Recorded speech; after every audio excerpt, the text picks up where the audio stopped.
Olá! O Revista Regional Eleições 2024 entrevista hoje Eudo Martins Frajola, o pré-candidato a prefeito de Pereiras pelo Partido Republicanos.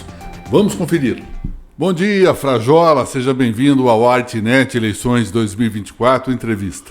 Bom dia, Hamilton Franco, bom dia, Estênio, bom dia aí todos os amigos, da imprensa.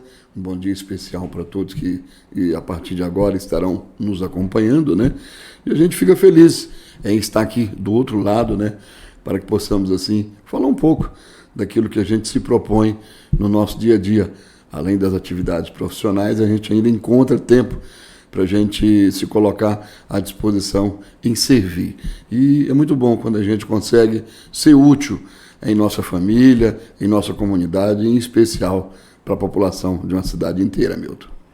Ô Frajola, vou emendar 3 perguntas. Cidade de nascimento, por que o apelido Frajola e que ano você chegou em Pereiras? Maravilha. Eu sou do interior da Bahia, eu sou de Teixeira de Freitas, Nasci na cidade vizinha, Ibirapuã, ali no extremo sul, mas minha vida toda foi em Teixeira de Freitas, onde minha família ali, sou filho de lavadeira, sou filho de caminhoneiro, meu pai ainda está em Teixeira de Freitas, juntamente com mais 2 irmãos, eu sou o mais velho, de 3 irmãos, e a gente fica feliz, em poder estar falando um pouco da nossa história. Vim da Bahia, lá onde eu trabalhei de verdureiro, trabalhava na quitanda, antes iniciei com minha mãe me ajudando a ser empreendedor, Ela me ajudava a fazer brasinha lá na Bahia, gelinho em alguns lugares, sacolé em outros, E eu e meu irmão, a gente vendia esse gelinho na rodoviária, Então, a gente tem grandes lembranças de quando nós começamos. Minha mãe, ela que arrumou o meu primeiro emprego, foi numa rádio, o primeiro emprego de carteira assinada. Eu saí de uma quitanda de verdureiro para ir trabalhar de operador de áudio. Naquela época era sonoplasta. Fui trabalhar na rádio Alvorada de Teixeira de Freitas, agradecer ali aos companheiros, muitos, Amadeu Ferreira, que ainda milita na comunicação, Alceu Gonçalves e tantos nomes ali que passaram, e ali eu comecei as atividades profissionais. Ali eu conheci também minha primeira namorada, com quem me casei, a Edilza Martins, com quem eu tenho hoje a grata satisfação de ter 3 filhos, tenho 2 netas, hoje estou com 55 anos e feliz da vida, saindo de Teixeira de Freitas, buscando alçar voos maiores, pois na rádio onde eu comecei, eu de aprendiz de operador de áudio, eu cheguei à direção da emissora, isso num prazo aí de pouco mais de 6 anos, cheguei à direção artística, a diretor comercial, e aí vi que eu precisava, eu tinha aquela vontade de buscar algo maior, e foi quando eu vim para São Paulo. Aí vim para São Paulo, meados de 94, acho que isso, 94 vim para São Paulo, fiquei um tempo ali em São Paulo, fiz uns freelances na TV Bandeirantes, de lá fui para São Carlos, fiquei mais um ano lá na Rádio São Carlos, voltei para São Paulo, Em São Paulo fui trabalhar com eventos, aí chegou aquela época de ouro das rádios comunitárias, quando começou a se montar as rádios comunitárias, ali a gente fez um trabalho ali, acabei estando à frente de uma rádio comunitária ali na Zona Norte de São Paulo, e depois conheci a cidade de Pereiras, e me apaixonei. Foi assim como minha esposa, amor à primeira vista, Então, vim para Pereiras, e ali minha família, a gente se estabeleceu, Também fui trabalhar com meio de comunicação ali, com rádio, mais para frente com o jornal Nosso Informativo, que aí eu cheguei em Pereiras em 98, em outubro de 98. E após isso fiquei ali 2 anos com rádio comunitária, depois fui trabalhar com jornal em 2000, E o jornal ele se mantém até hoje, né? Tivemos aí várias renovações, né? A gente sabe que hoje, no mundo moderno, a gente tem que estar se atualizando, né? A gente tem que estar melhorando a roupagem, né? E assim foi. Aí começamos a trabalhar com eventos, né? Meus filhos cresceram, e aí as despesas também aumentaram, né? Então a gente tem que abrir mais o leque das atividades profissionais. Aí começamos a ser representante comercial, estendendo o jornal, ampliando ele para mais cidades. Nós chegamos a circular de porta em porta em mais de 20 cidades aqui da região nossa, né? E aí depois vem a era digital, a gente tem que se adequar, né? A gente tem que buscar entrar nesse mercado, e nós fizemos isso, né? E graças a Deus deu certo, nossa família cresceu, meus filhos, eles constituíram família, né? Então hoje já me deram netas, né? Tenho 2 netas lindas, maravilhosas, a Elô e a Marina, essas aí, xodó da família, né? E a gente continua nesse desenvolvimento, né?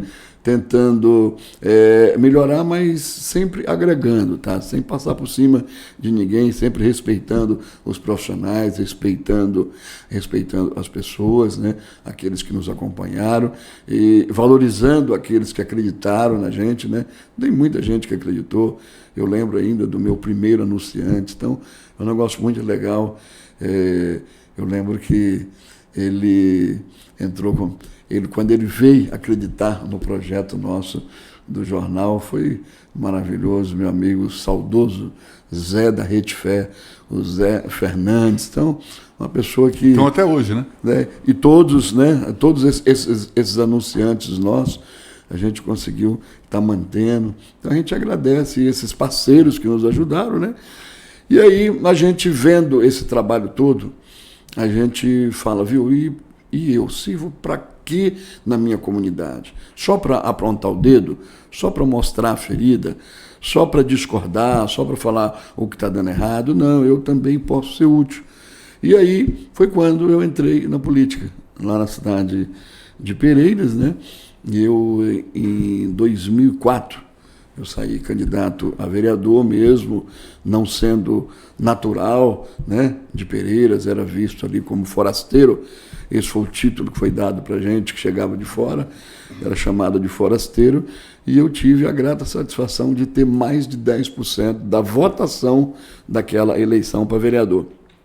Eu tive 399 votos. Que ano foi? Isso em 2004.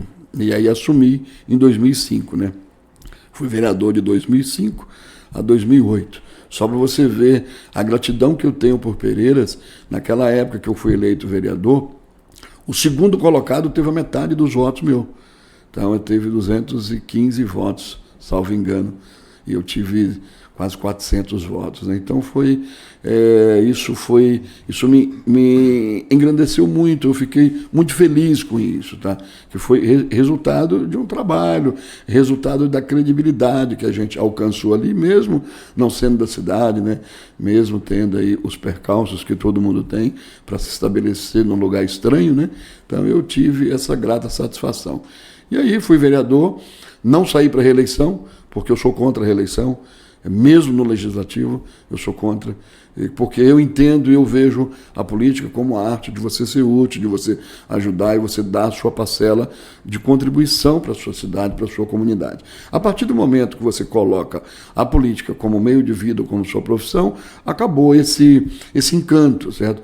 Então eu não posso sobreviver da política. Eu quero ser útil na política. Então, lá atrás, já em 2008, eu poderia ter ido para a reeleição, não fui porque eu sou contra. Quando ninguém falava que era contra a reeleição, eu já dei prova que eu não vou para a reeleição. Eu saí, se eu saísse candidato naquela época, eu poderia, mesmo se eu perdesse aí 50% dos meus votos, eu estaria eleito, porque na eleição seguinte, o último vereador que entrou com um pouco mais de 100 votos, entrou acho que com 140 votos. Então, se eu perdesse a metade dos votos, eu ainda entraria e não saí, porque sou contra a reeleição. E fiz meu trabalho. Naquela época, eu consegui investimentos para o município sofria com a queda de energia, nós tínhamos ali naquela época, e tem até hoje, nós temos a cerâmica, a Sermacol, quero mandar um abraço aí para o empresário Marcelo Fraletti, que sua família, na época, seu pai, um trabalho incansável ali para estruturar essa cerâmica, o frigorífico Rosaves, o abatedouro, que uma grande empresa de Pereiras, mas que quando ligava as suas máquinas, a energia da cidade caía. E aí naquela época, ainda com o deputado estadual Luiz Carlos Gondim, nós conseguimos ali um reforço de energia elétrica vindo... Isso como vereador? Isso como vereador. Vindo ali uma nova rede de Laranjal Paulista até Pereiras para suprir essa demanda. Então, nesse mandato a gente conseguiu, né, lá de 2005, né, a 2008, então a gente conseguiu esse reforço de energia e é o que tem até hoje. Só para vocês verem que naquela época a gente lutava por uma subestação de energia. Eu não consegui a subestação, mas consegui esse reforço que manteve até hoje.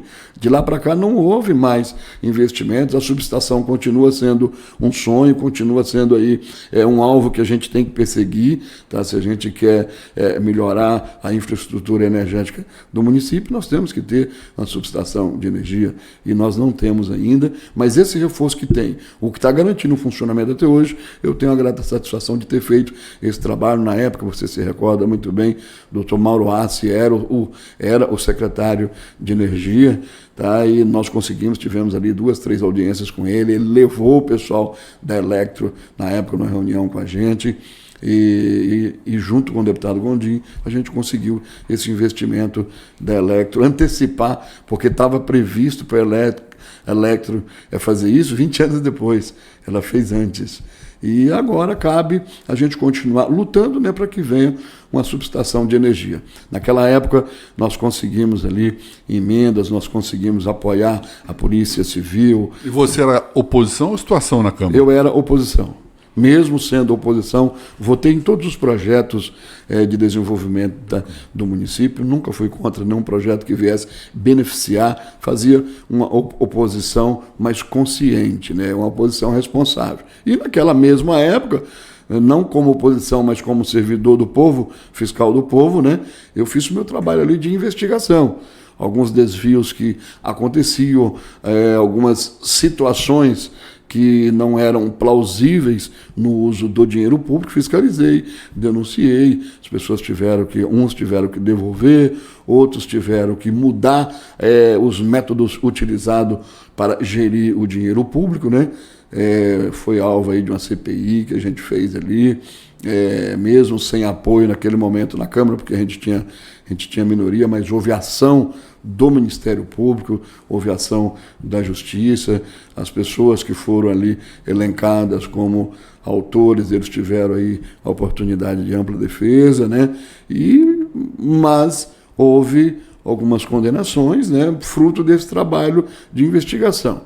E aí as pessoas, mas tal pessoa foi penalizada por sua causa. Não, as pessoas não foram penalizadas por minha causa. Elas foram penalizadas pelos atos que elas cometeram e que a justiça entendeu que não eram legais. Tiveram a oportunidade de defesa e a justiça entendeu que não eram legais. Então, eu não fiz nenhuma prática e atribuí a alguém. Eu perguntei para as autoridades se a prática que aqueles gestores tinham cometido, se era uma prática legal. E a justiça entendeu que não. Então, eu fiz o meu trabalho, tenho a consciência tranquila, apoiei todos os atos do Executivo, mesmo sendo oposição, busquei recursos, tá? Seja para a saúde, seja ali para a educação, apoiando a gestão, todos que estavam ali, nós nunca nos colocamos contra o que era de bom para a população, mas também nós combatemos aquilo que a gente entendia que não era legal. Então, fiz o meu trabalho como vereador. E aí, na sequência, quando foi lá para meios de 2016, eu me coloquei pela primeira vez como pré-candidato a prefeito, montei um grupo diferenciado, um grupo dos excluídos, certo? E montei esse grupo, tivemos aí 1.060 votos naquela eleição de 2016, 2020, mais uma vez nós colocamos o nosso nome à disposição, tivemos 1.841 votos, então vem sempre numa crescente. Como vereador, quase 400 votos, depois, primeira vez de prefeito, 1.060 e pouco, depois 1.840, e agora a gente entende que nós teremos aí mais uma oportunidade. Por isso que eu coloquei meu nome aí à disposição mais uma vez do partido, estou no Republicanos, do governador Tarcísio, do deputado federal Marcos Pereira, do deputado Vitão do Cachorrão, pessoal que nos auxilia, pessoal que nos direciona, né, que nos dá aí a oportunidade para que a gente possa ser útil em nossa cidade. O deputado Marcos Pereira mesmo a gente sendo oposição, já destinou recursos para o município, né? O deputado Vitão também já destinou e se colocando à disposição, e a gente sempre trabalhando ao lado do governador para que não esqueça Pereiras. Ô Frajola, eu vou ainda perguntar por que o apelido Frajola, que faltou se responder, e duas coisas. Qual que é a vocação de Pereiras e por que você quer ser prefeito? Frajola é uma questão engraçada. Foi uma referência ao desenho animado mesmo, do Frajola e o Piu Piu, que quando eu entrei na rádio, lá atrás, lá na Bahia ainda, quando eu comecei a trabalhar na rádio, e aí o cara falou, viu, você parece o Frajola, rapaz, só toma pancada. Por quê? Porque tinha aqueles mais antigos, né, o pessoal mais experiente, e eu novato chegando ali, né, então os caras ficavam em cima, faz isso, faz aquilo, é diferente, não é assim, blá, blá, blá. Então o que acontece? E aí eles falam, viu, você parece o Frajola, rapaz, só toma pancada aqui dos mais velhos, né? Mas eu não falo essa história sempre. Eu falo que é porque eu sou um gatinho. Para descontrair, né? Mas a história do Frajola é essa. E aquilo que eu estava falando. Eu perguntei, a vocação de Pereiras, como é que você enxerga? A vocação do município, hoje, a gente percebe que Pereiras ela não se descobriu ainda. Tá, mas Pereiras hoje, ela vive do abate de frangos, né, da avicultura. Então, essa é a principal renda que nós temos hoje, né, a criação e o abate de aves. Temos também ali a cerâmica, né, ceramista, e também a pecuária. Então, são focos que nós temos hoje no município, mas a gente entende que precisa melhorar, precisa ampliar essas atividades. Nós precisamos investir ali em outras fontes, como o turismo religioso. Você vê que é uma onda hoje os investimentos no turismo. O momento é do turismo, né? E como nós estamos no interior saudável, é plausível que a gente venha investir. Vocês vê a diferença que nós temos em Bofete, em Pardinho, em Botucatu, que começaram a fazer esses investimentos, essas ações de valorização do turismo, e tem melhorado, tem recebido visibilidade. Então é isso que nós vimos ali em Pereiras. Nós precisamos apoiar o agronegócio. Nós temos ali nós temos a zona rural sem qualquer investimento, sem nenhum projeto, sem nenhum programa de apoio ao pequeno produtor. Então nós precisamos investir nisso. O pequeno produtor é ele que produz, então nós precisamos incentivá-lo. Nós precisamos, o pessoal fala muito, olha, vamos trazer empresas? Sim, vamos trabalhar, vamos dar infraestrutura para vir empresas, mas eu preciso valorizar as empresas já existentes. Eles estão lutando sem nenhum apoio.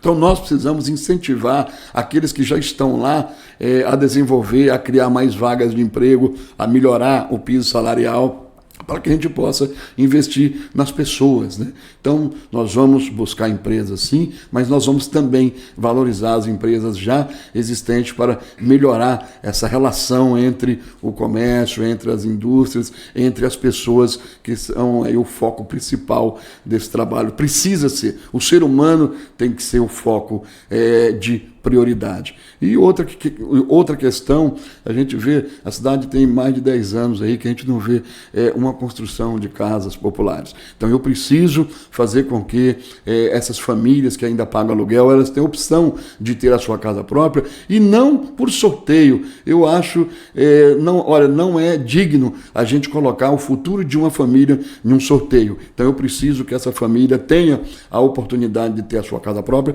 ela vai pagar, então precisa que ela tenha a casa própria sem o sorteio. A construção direta para que ela tenha aí os seus lares. Então são essas as questões mais prioritárias em Pereiras, além da saúde que está pedindo socorro, Hamilton. Muito obrigado e boa sorte nessa caminhada. Eu que agradeço esse espaço que vocês aqui nos deram, agradeço a todos os amigos que estão aí nos assistindo. Compartilhe para que o maior número de pessoas tenha acesso a essas informações. E tenho certeza que você, me acompanhando nas nossas redes sociais, você vai ter a oportunidade de conhecer um pouco mais daquilo que nós estamos em busca para a cidade de Pereiras. Pereiras pode mais e você com certeza será o maior beneficiado. Muito bem, você acompanhou hoje a entrevista do pré-candidato a prefeito de Pereiras, Frajola. Na semana que vem nós vamos encerrar a série de entrevistas com os vereadores de Bofete, ouvindo o presidente da Câmara, o Renato Ferreira. Até lá, tchau!